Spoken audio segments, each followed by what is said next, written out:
Hello friends, இந்த வீடியோவில் உடச்சி ஊற்றின முட்டை குழம்பு ரொம்பவே ஈஸி அண்ட் டேஸ்டியாக வித்தின் 10 மினிட்ஸில் எப்படி பண்ணுறதுன்னு தான் பார்க்க போகிறோம். முட்டையை வச்சு ஒரு 10 நிமிஷத்தில் சாதம் சப்பாத்திக்கு ஒரு சைட் டிஷ் பண்ணணும் அப்படின்னு யோசிச்சிங்கன்னா இதை நீங்கள் கண்டிப்பாக ட்ரை பண்ணி பார்க்கலாம். இது ரொம்ப ரொம்ப டேஸ்ட்டாக இருக்கும், உங்களுக்கு ரொம்பவே யூஸ்ஃபுல்லாக இருக்கும், ஆனால் உங்களுக்கு ரொம்ப பிடிக்கும் இதோட டேஸ்ட்டு. ஸோ ட்ரை பண்ணி பார்த்துட்டு அதுக்கப்புறம் ஃபீட்பேக் சொல்லுங்கள். அதுக்கு முன்னாடி நீங்கள் இன்னும் சேனலுக்கு சப்ஸ்கிரைப் பண்ணலைன்னா பண்ணிக்கோங்க, கூடவே வர பெல் சிம்பிள் கிளிக் பண்ணிக்கோங்க. இப்போ வாங்க இந்த உடச்சி ஊற்றின முட்டை குழம்பு எப்படி பண்ணுறதுன்னு பார்க்கலாம். இந்த உடச்சி ஊற்றுற முட்டை குழம்பு பண்ணுறதுக்கு ஒரு பேனில் ஒரு 6லேருந்து 7 டேபிள் ஸ்பூன் அளவுக்கு ஆயில் சேர்த்துக்கலாம். இந்த ஆயில் வந்து இப்போ நல்லா சூடாகட்டும். ஆயில் சூடானதுக்கப்புறமா இதில் ஒரு துண்டு பட்டை, ஒரே ஒரு ஏலக்காய், ஒரு பாதி அளவுக்கு ஸ்டார் அனீஸ் அன்னாச்சி பூ சேர்த்துருக்கேன். இப்போ இது கூடவே வந்து ஒரு 1/2 டேபிள் ஸ்பூன் அளவுக்கு சோம்பு சேர்த்துக்கலாம். இது எல்லாத்தையும் சேர்த்துட்டு ஒரு நிமிஷத்துக்கு இதை வந்து ஃப்ரை பண்ணிக்கலாம். அடுத்ததாக இதில் ஒரு 2 பெரிய வெங்காயம் பொடியாக கட் பண்ணி எடுத்து வச்சுருக்கேன், அதை வந்து இதோட சேர்த்துக்கலாம். சேர்த்துட்டு இதை வந்து நல்லா வதக்கிக்கலாம். இந்த வெங்காயம் வதங்கி கண்ணாடி பதம் வரணும். ஸோ அது வரைக்கும் இதை வந்து வதக்கிக்கலாம். மீடியம் ஃப்ளேமில் வச்சுக்கோங்க. வெங்காயம் வதங்கிட்டு இருக்கும்போது இந்த ரெசிபிக்கு தேவையான அளவுக்கு உப்பு சேர்த்துக்கலாம். உப்பு சேர்த்துட்டு மறுபடியும் வந்து கொஞ்சம் நேரம் வதக்கி விட்டுக்கலாம்.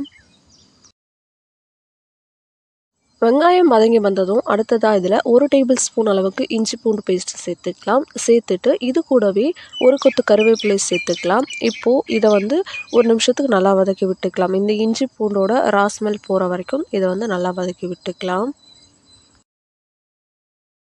அடுத்ததாக ஒரு 2 பழுத்த தக்காளியை கட் பண்ணி எடுத்து வச்சுருக்கேன், அதை வந்து இதோட சேர்த்துக்கலாம். சேர்த்துட்டு இதை வந்து நல்லா வதக்கி விட்டுக்கலாம். உங்களுக்கு இந்த மாதிரி சேர்க்க பிடிக்காது அப்படின்னா நீங்கள் தக்காளியை நல்லா பேஸ்ட்டாக அரைச்சிட்டு அதை வந்து இதோட சேர்த்துட்டு அதோடைய ஸ்மெல் போகிற வரைக்கும் குக் பண்ணிக்கலாம். இப்போ இந்த தக்காளி நல்லா வதங்கி வரட்டும், அது வரைக்கும் இதை வந்து நல்லா வதக்கி விட்டுக்கலாம்.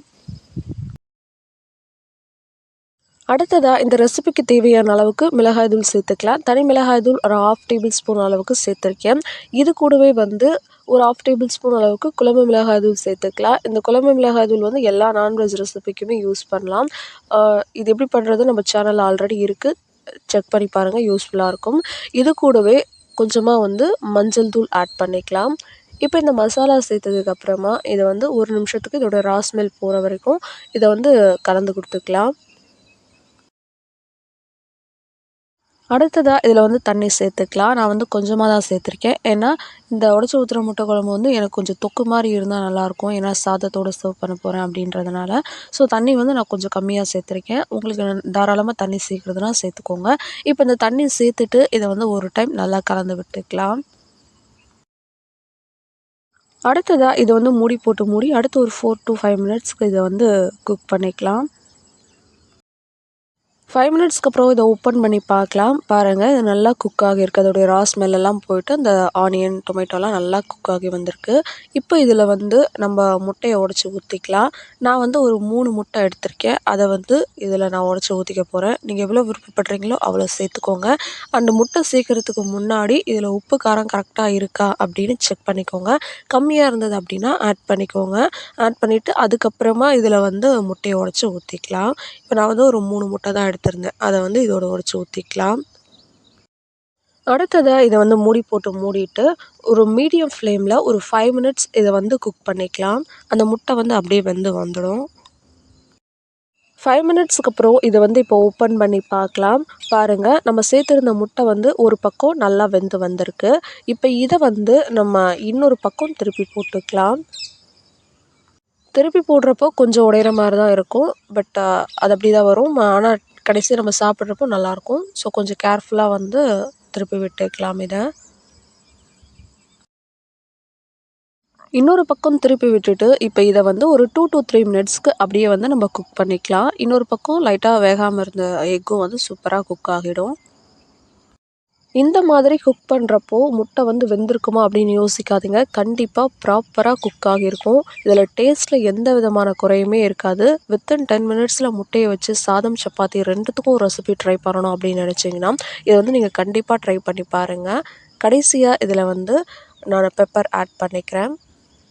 இது கூடவே கொஞ்சமாக வந்து கடைசியாக கருவேப்பிலை ஆட் பண்ணியிருக்கேன். நீங்கள் வந்து கொத்தமல்லி கூட சேர்த்துக்கலாம், டேஸ்ட் இன்னும் சூப்பராக இருக்கும். பெப்பர் சேர்த்ததுக்கப்புறமா இதை வந்து இப்போ இன்னொரு பக்கம் திருப்பி விட்டுக்கலாம். அவ்வளோதான், நம்மளுடைய உடச்சி ஊற்றின முட்டை குழம்பு வந்து ஈஸியாக ரெடி ஆகிடுச்சு. பட் நான் வந்து தொக்கு மாதிரி பண்ணியிருக்கேன். ஏன்னா சாதத்தோடு நம்ம சர்வ் பண்ண போகிறோம் அப்படின்றதுனால தண்ணி கம்மியாக சேர்த்துட்டு தொக்கு மாதிரி பண்ணியிருக்கேன். நீங்கள் சப்பாத்திக்கு பண்ணுறீங்க அப்படின்னா தண்ணி இன்னும் கொஞ்சம் எக்ஸ்ட்ரா சேர்த்துக்கோங்க, சூப்பராக இருக்கும். அவ்வளோதான், நம்மளுடைய உடச்சி ஊற்றின முட்டை குழம்பு வித்தின் 10 மினிட்ஸில் ரெடி ஆகிடுச்சு. ட்ரை பண்ணி பாருங்கள், உங்களுக்கு ரொம்பவே பிடிக்கும். ட்ரை பண்ணி பார்த்துட்டு ஃபீட்பேக்ஸ் சொல்லுங்கள். மறக்காமல் சேனலுக்கு சப்ஸ்கிரைப் பண்ணிக்கோங்க. அண்ட் வீடியோ பிடிச்சிருந்துச்சு அப்படின்னா லைக் பண்ணிவிட்டு ஷேர் பண்ணிவிடுங்க. வேறு என்ன ரெசிபி வேணும் அப்படின்னு கமெண்ட்டில் சொல்லுங்கள். நெக்ஸ்ட் ஒரு வீடியோவில் பார்க்கலாம். பாய்.